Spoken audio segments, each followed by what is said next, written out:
hirap at mahihirapan na makasagot ang mga senador na pinangalanan lahat ng sangkot sa graft and corruption dahil ito pong nagsalita base sa kanyang sinumpaang salaysay ay hindi ho pangkaraniwang opisyal. Ito nga po ay si Engineer Undersecretary dati Roberto Bernardo.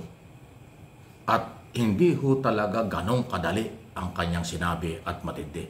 Personal knowledge kasi siya mismo ang nag-deliver ng bag na daan-daang milyong pera sa mga senador na kanyang isinasangkot sa talamak na graft and corruption. Dating senador at kasalukuyang mga senador. Pakinggan po ninyo ito, ha?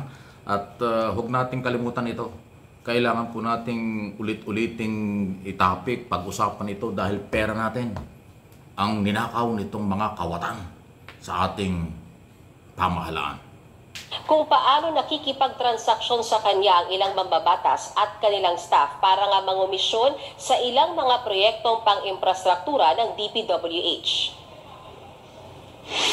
6 na cardboard boxes na may tig 20 million pesos at isang paper bag na may 5 milyong piso. Yan daw mismo ang inabot ni dating DPWH Undersecretary Roberto Bernardo kay dating Senador Bong Revilla noong 2024. 125 million pesos daw ang ibinagsak na pera ni Bernardo sa mismong bahay ni Revilla sa Bacoor, Cavite. Katumbas daw yan ng 25% na komisyon mula sa ilang proyekto sa DPWH. I saw Senator Revilla at the terrace.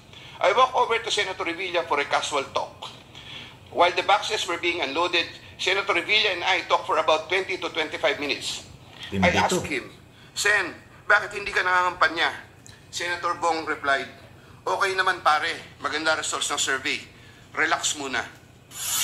Pebrero daw nitong taon, nagpa-deliver daw ulit si Bernardo ng dagdag na 250 million pesos para kay Revilla. Wow. Si Senator Jinggoy Estrada naman nauwi raw sa 25% ang naging komisyon na umabot sa 360 million pesos. I tasked my driver to deliver the boxes to Sen Jinggoy at the Artiaga building in San Juan City. Senator Jinggoy personally confirmed to me his receipt of the commitment and thanked me for the same. 12% naman na komisyon ang natanggap daw ni dating Senador Nancy Binay sa pamagitan ng kanyang staff noong 2023. Nasa halos 500 million pesos daw ang na-deliver para kay Binay. 2 deliveries. The first delivery amounted to 340 million at a house in Horseshoe Village, Quezon City, and the second delivery amounted to at least 200 million at another house, but also in Horseshoe Village, Quezon City. After the second delivery, Carlene told me, kinuha na ni Sir, salamat raw. Hindi ka raw kakalimutan sa Makati. The Sir refers to the husband of Senator Binay. Noong naging Senate President naman daw Senator Jesus Codero, humingi si Maynard Ngu ng listahan ng proyekto para sa funding ng DPWH. 160 million daw ang unang ibinagsak para kay Escudero sa building ni Ngu sa Maynila. 120 million pesos naman ang ikalawang delivery sa parehong lugar. Pinangalanan din Senador Mark Villar. Ang karanasan daw ni Bernardo, hihingan siya ni dating DPWH Undersecretary Cabral ng detalyadong listahan ng mga proyekto sa ilalim ng lump sum funds at aaprubahan niya ito o ifo-forward kay Secretary Mark Villar. Kasama daw dito ang major road projects gaya ng EDSA at 10% daw ang komisyon dito. Paghahatian daw yan ang pinsan ni Villar na si Carlo Aguilar, Cabral at Bernardo. Naniniwala daw si Bernardo na ang cut para kay Aguilar ay mapupunta kay Villar pero di niya naman daw nakausap ang kalihim.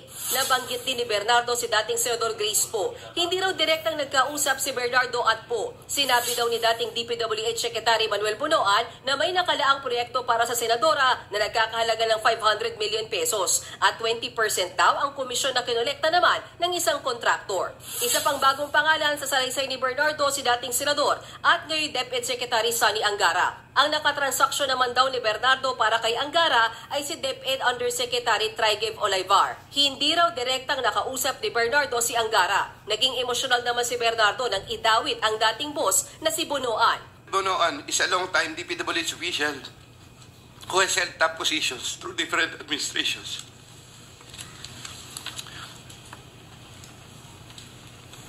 I look up to Sec Bunoan and consider him as a mentor. I treasure his guidance and friendship over the years.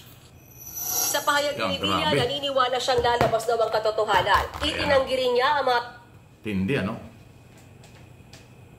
Paano natin pagkakatiwalaan ang mga politiko kapag ganito po ang nangyayari sa ating bayan? Pinapasweldo natin sila, kompleto ng allowance, okay? Ang masakit nito, ganyang katindi ang kanilang nasasangkutan, hindi ko na sinabing guilty na sila, pero until now, pinapasweldo natin sila. Kasi hindi man lang sila nag-resign or nag-leave man lang por delikatesa. Escudero, Jinggoy Estrada, diba? Villar, nabanggit na rin. At syempre yung una ay si Villanueva. So, 6 hanggang 7 senador. Karamihan incumbent.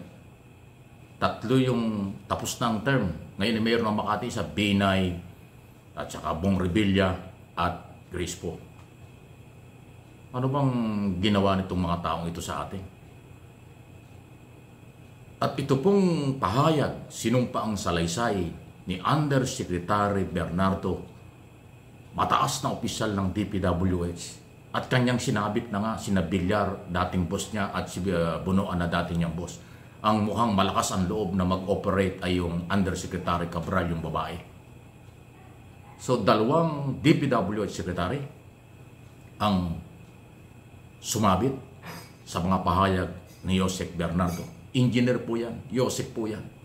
Marami talagang alam yan. Yan ang boss ng mga district engineer. Nina Alcantara, Hernandez, Mendoza at marami pang iba.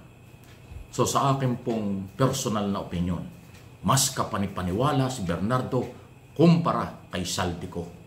Dahil si Saldico, mula day 1, siya ay inaakusahan ng mga engineer, ng kontraktor, na siya ang isa sa mga promotor ng mga proponent ng iba't ibang project sa ating bansa. Hindi ng flood control. Sabit din siya dun sa importation ng isda dyan sa Department of Agriculture at marami pa. Kasi nga, kontraktor yan. Kontraktor na congressman pa. Ganun po ang dating.